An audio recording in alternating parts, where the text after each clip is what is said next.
میرے دادا قطب المدار کے صدقے میں بھلے انسان نہ مانو، پھر صاحب شاعر ہو گئے، ٹھیک ہے، لیکن سیدوں کے برابر تمہارا باپ دادا نہیں ہو پائے، تم کہاں سے ہو؟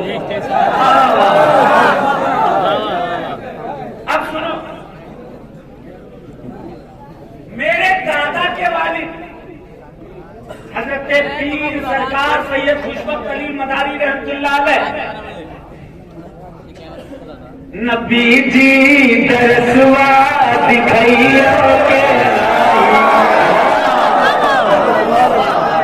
مدینے میں ہم کا بھلائیو کے ناری، نبی جی درسوا دکھائیو کے ناری، مدینے میں ہم کا بھلائیو کے ناری۔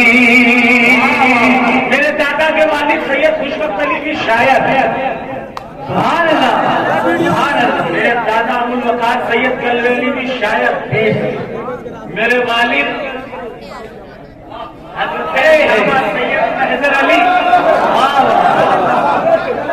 دل ایک پل آرام نہ پائے وہ بھی اتنی رات ہے، رہ کے طیبہ یاد آئے وہ بھی اتنی رات ہے۔ میرے نانا، رشتے کے نانا علامہ عظیم مگر پوری بھی شاعر، ان کے جیسا شاعر تمہاری پوری جماعت میں ایک نکل ہی نہیں سکتا۔ شاعر حضور بات ہے شیخ حمید مداریت اب بھی شاعر، بلکہ ہمارے وہاں مکن پور شریف کا حال تو یہ ہے کہ بچہ جیسے ہی بڑا ہوتا ہے نعت پڑھنے لگتا ہے، شاعر بن جایا کرتا ہے۔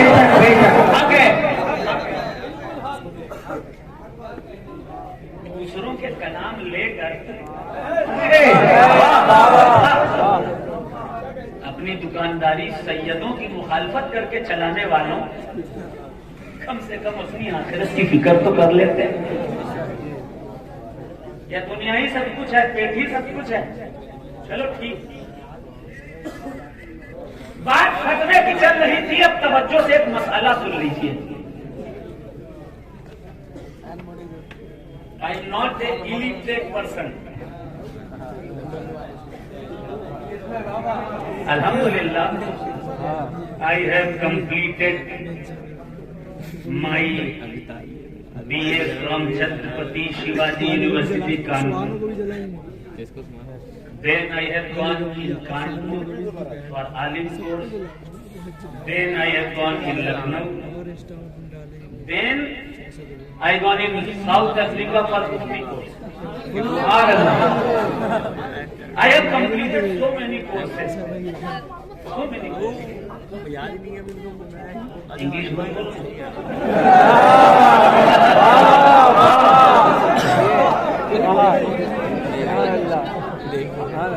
If you are able to speak English, so come in front of me and talk to me. But I know you cannot talk to me in English. I know. Maybe if you come in front of me, so what you will say?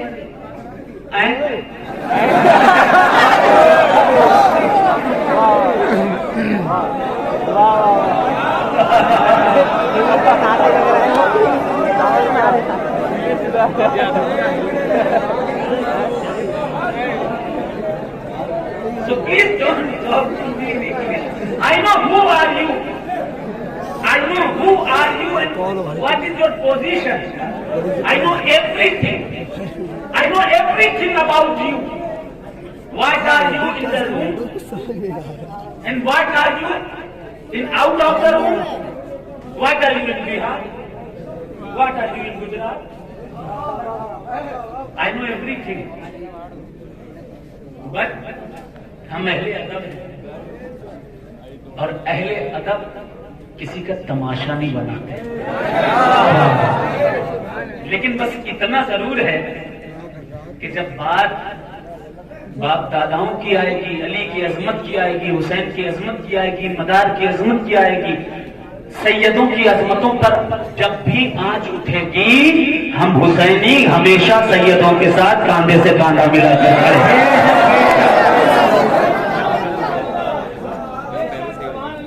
اب ایک مسئلہ سن لیجیے،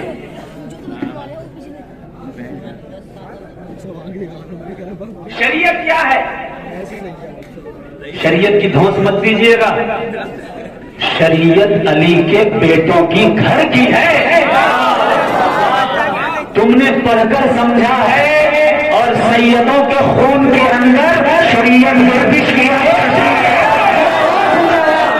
زندہ باد، زندہ باد، واہ واہ واہ۔ بے شک تم شریعت کو پڑھ کے سمجھو گے، لیکن رسول اللہ کی اولادوں کے خون کے اندر شریعت سرایت کر چکی ہے۔ کیا شریعت؟ واٹ از شریعت؟ واٹ از اسلام؟ سنو، حضور صلی اللہ علیہ وسلم کے پاس ایک شخص گیا، ابھی نہیں بتاؤں گا کون گیا، پہنچا عن عمر رضی اللہ تعالی عنہ، بینما نحن عند رسول اللہ صلی اللہ علیہ وسلم ذات یوم استدعا علینا رجل شدید بیاض الثیاب۔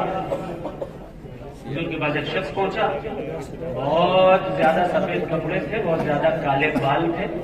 پہنچا، اس نے پوچھا، شارٹ اینڈ سویٹ سنیے کس کی بات کام ہے۔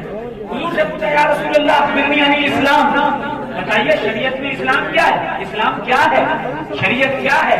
حضور صلی اللہ تعالی علیہ وسلم نے ارشاد فرمایا، اسلام is to bear witness that there is no God but Allah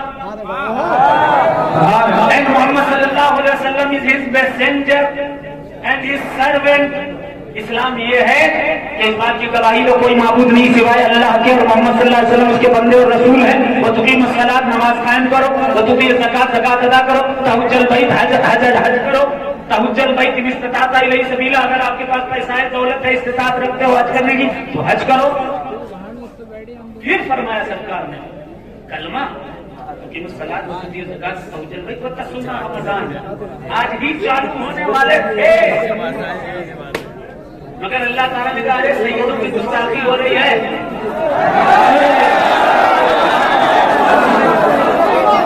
آج ہی سے چالو ہونے والے تھے، مگر رب تبارک و تعالیٰ نے اپنی رحمتیں بھیج دی کہ جاؤ بحیرے کی سرزمین پر اہل بیت مصطفیٰ کی آئے کی توہین ہوتی ہے، رسول اللہ کے بچوں کی توہین ہوتی ہے۔ آج چاند مت نکلنا، کیونکہ وہاں مداریت کے سورج اکٹھا ہونے والے۔ زندہ باد، زندہ باد، زندہ باد، زندہ باد۔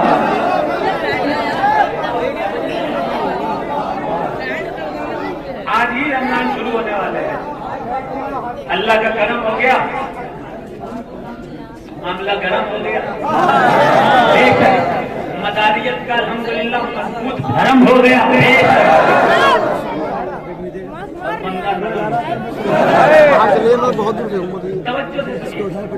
یہ ہو گیا اسلام، اس پر جو عمل کرتا ہے وہ ہو گیا مسلمان، مسلمان ہو گیا۔ ایمان کس پہ لانا؟ حضور صلی اللہ علیہ وسلم سے پوچھا، یا رسول اللہ اخبرنی عن الایمان، یا رسول اللہ انفارم می اباؤٹ دی ایمان۔ ایمان کسے کہتے ہیں؟ حضور نے فرمایا ان تؤمن باللہ وبملائکتہ وبکتبہ وبرسلہ وبالیوم الاخر وبالقدر خیرہ وشرہ من اللہ تعالی والبعث بعد الموت۔ الگ الگ حدیث کے الفاظ ہیں، لیکن ایمان کس پر لانا ہے؟ اللہ پر ایمان لانا ہے، سبحان اللہ، اس کے فرشتوں پر ایمان لانا ہے، اس کے رسولوں پر ایمان لانا ہے، قیامت کے دن پر ایمان لانا ہے، اللہ کی کتابوں پر ایمان لانا ہے۔ اگر کوئی ان چیزوں پر ایمان رکھتا ہے وہ ہو گیا مومن۔ شریعت ہم سے سیکھو، ہمارے ابا دادا نے، تم شریعت کتابوں سے پڑھ رہے ہو، مدار پاک نے اگر تیرے باپ دادا کو کلمہ نہ پڑھایا ہوتا تو پھر وہی سب کتابیں پڑھتے جو کتابیں آگے آپ کے آبا و اجداد پڑھا کرتے تھے۔ پہلی بات ہوتی ہے خدا کرے سمجھ میں آ جائے،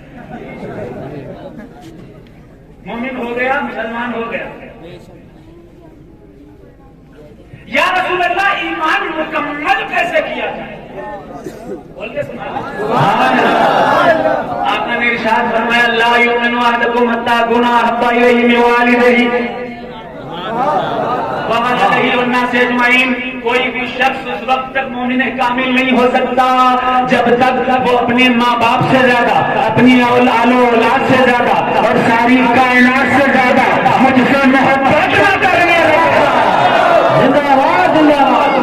ہاں ٹھیک ہے، لیکن ابھی بھی ایک چیز ہے، اگر وہ نہیں ہوگی تو ایمان مکمل نہیں ہوگا۔ کنزُل امال کی حدیث پڑھوں گا میں، اور آج کوئی بھی بات بغیر حدیث اور قرآن کی دلیل کے نہیں ہوگی۔ حضور سے محبت بندہ کرتا ہے اور اسلام کے تمام اصول پر عمل کرتا ہے، پھر مومن کامل کیوں نہیں ہے؟ آقا نے فرمایا، توجہ، آقا ارشاد فرماتے ہیں، اساس الاسلام حبی و حب اہل بیتی۔ اگر تم اسلام میں ہو، اگر تم ایمان بھی رکھتے ہو ان چیزوں پر، مجھ سے محبت بھی کرتے ہو اور سیدوں سے محبت نہیں کرتے، تو آقا نے فرمایا تم مومن کامل نہیں ہو، کیونکہ اسلام کی بنیاد میری محبت ہے اور آل رسول کی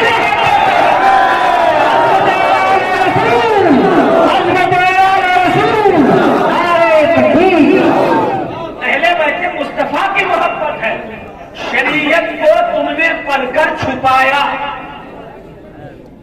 اصل بات بتائی نہیں اور حضور بتا چکے تھے۔ توجہ، فیب کا ناسن جو حالن، یہ مفتی لوگوں کو جاہل رکھتے ہوئے۔ اچھا ایک بات اور، وہ لوگوں کو جاہل رکھتے ہوئے ایک الگ بات ہے۔ توجہ، لوگ خود بھی جاہل رہنا چاہتے ہیں۔ توجہ سے سنیے گا، لوگ سمجھنا ہی نہیں چاہتے۔ میں ہمیشہ سے کہتا ہوں بھائی، اگر کوئی بات سمجھ میں نہیں آئے، اختلاف ہو جائے، تو دونوں کی بات سن تو لو، سن تو لو۔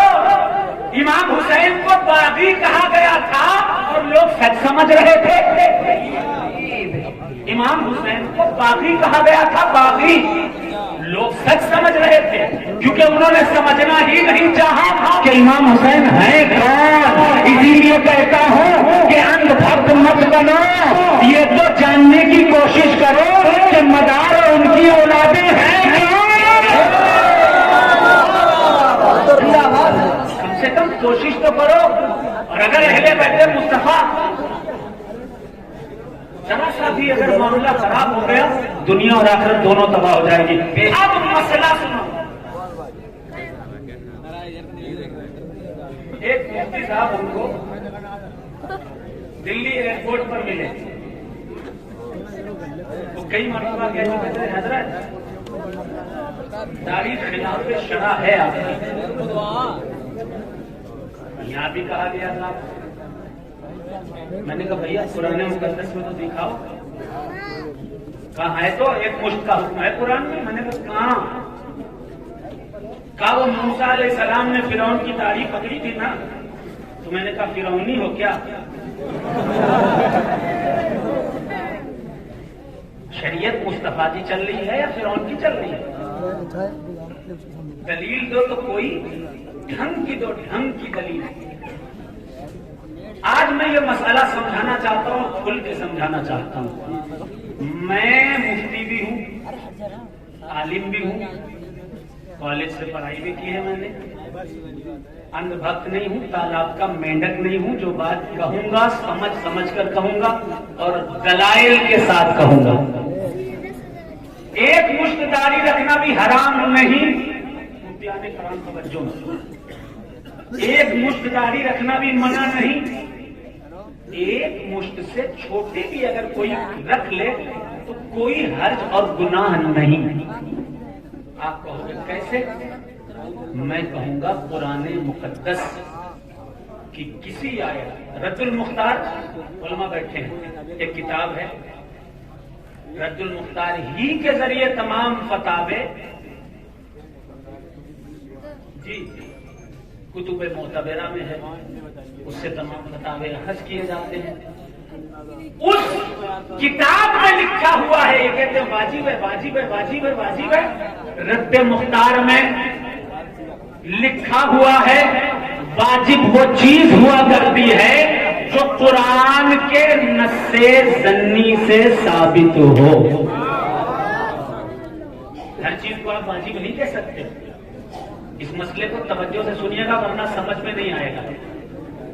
واجب کون سی چیز ہوتی ہے؟ جو قرآن کے نص ضمنی سے ثابت ہو۔ نص ضمنی کیا ہوتی ہے؟ ظن کا مطلب ہوتا ہے گمان، اور علماء فرماتے ہیں کہ جس کے الفاظ قرآن کے جن الفاظ کے معانی میں اختلاف ہو جائے اس چیز کو امام اعظم ابو حنیفہ کے نزدیک واجب مانا گیا ہے۔ مثال کے طور پر آپ لوگ قربانی کرتے ہیں، قرآن مقدس میں جملہ آیا، قرآن مقدس میں آیت پاک آئی، فصل لربک ونحر، اے محبوب نماز پڑھیے، ونحر، اب ونحر کے دو معنی ہیں، امام شافعی کے نزدیک وہ معنی ہے سینے پر ہاتھ رکھنا، اور حناف کے نزدیک معنی ہے قربانی کرنا۔ معنی دو ہو گیا، اس کو نص ظنی مانا گیا اور امام اعظم نے قربانی کو واجب قرار دے دیا۔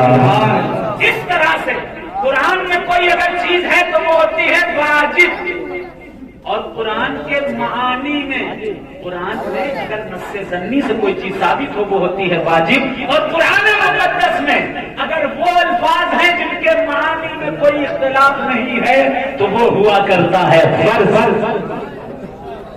ٹھیک ہے، اتنی بات سمجھ میں آ گئی، فرض کیا ہے، واجب کیا ہے۔ قرآن مقدس کی کسی بھی آیت میں چیلنج کر کے جا رہا ہوں تمام ان خارجی مولویوں کو جو کوئی نہ کوئی چھوٹی موٹی بات نکال کر کے سادات کرام کی شان میں توہین کرتے ہیں۔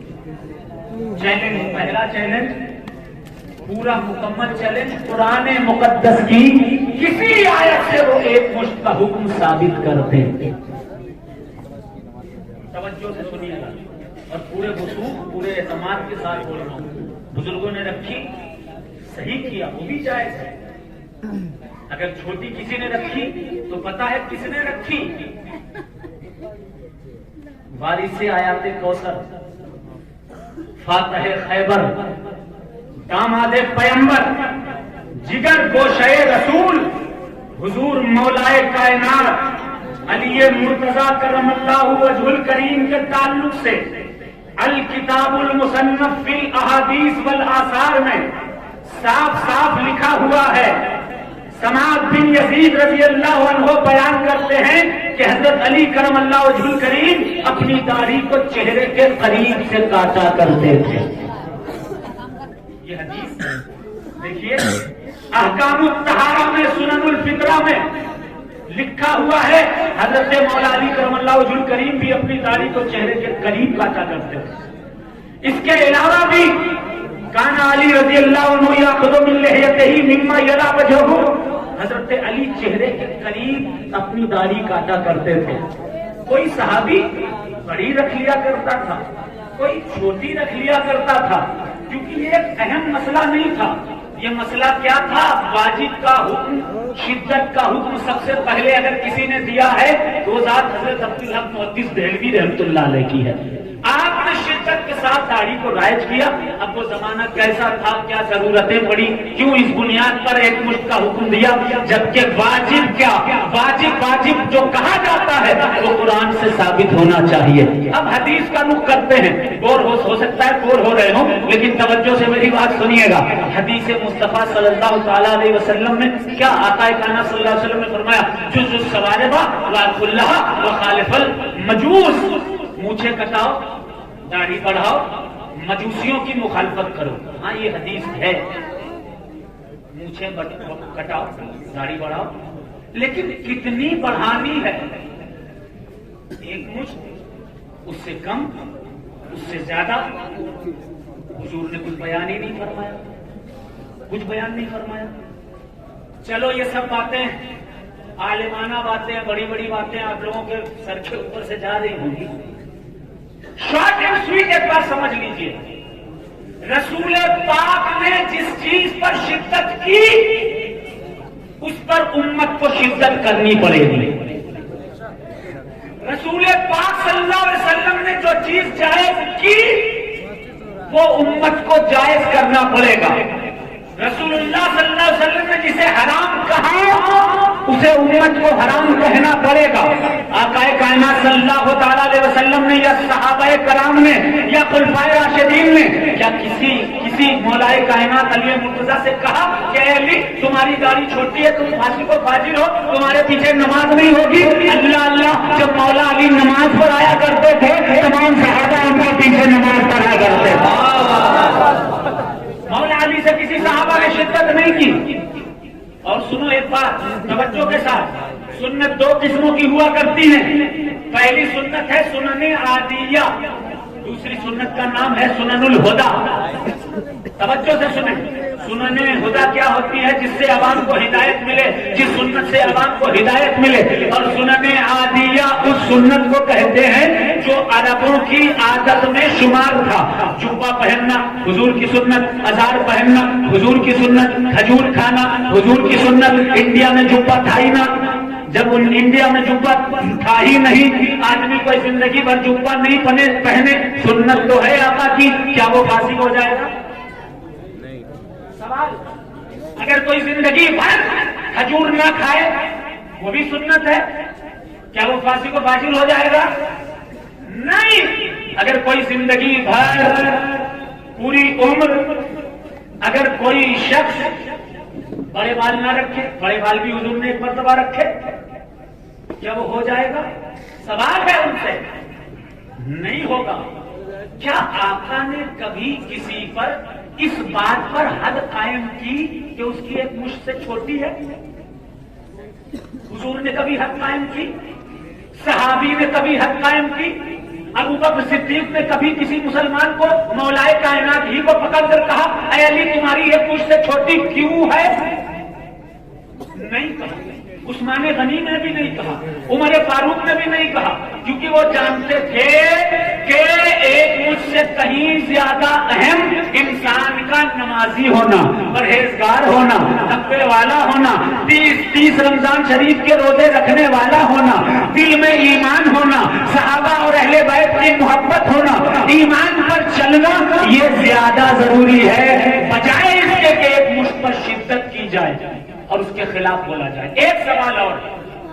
ہدایت 4 مسلک ہیں ہمارے. کتنے ہیں؟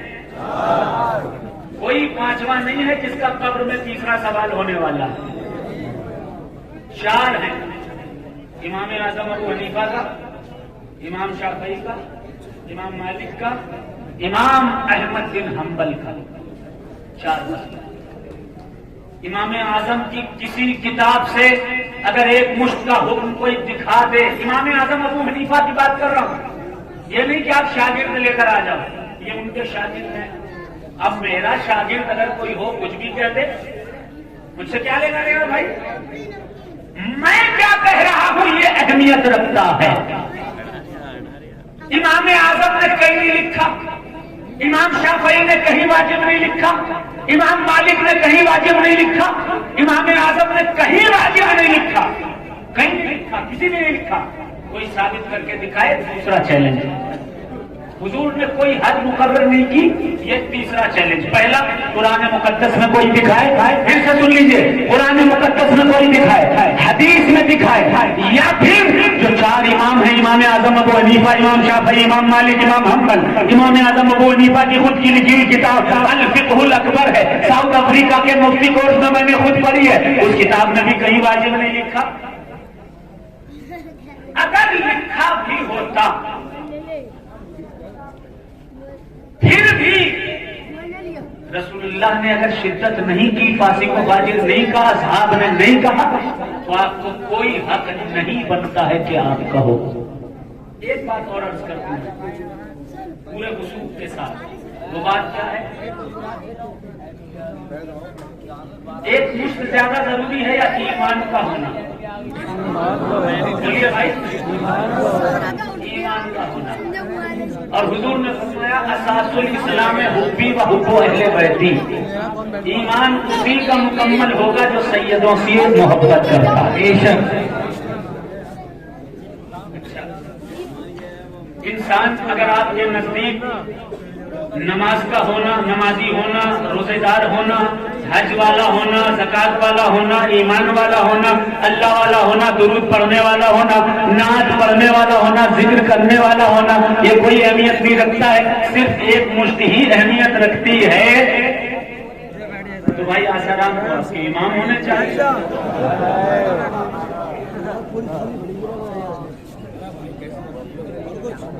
اور بابا رام دیو صاحب کی ابتدا میں تو آپ کو تیاری کرنی چاہیے، کہیں بہن پڑھیں. اگر نماز، روزہ، حج، زکات یہ سب کوئی اہمیت نہیں رکھتی ہے، آپ کو صرف یہی اہمیت رکھتی ہے، تو ان کی بھی تو بہت بڑی بڑی ہے بھائی، جائیے ان کے پیچھے نماز پڑھیے. پتا چلا کہ یہ اتنا اہم نہیں ہے جتنا ایمان اہم ہے، جتنا ایمان اہم ہے، جتنا فرائض اہم ہے، جتنے واجبات اہم ہیں. آپ کسی چیز کو زبردستی واجب نہیں بنا سکتے. مصطفیٰ نے، خدا نے جس کو واجب بنایا ہے بس وہی واجب اور فرض ہوگا. آپ کے کہنے سے کچھ واجب اور فرض نہیں.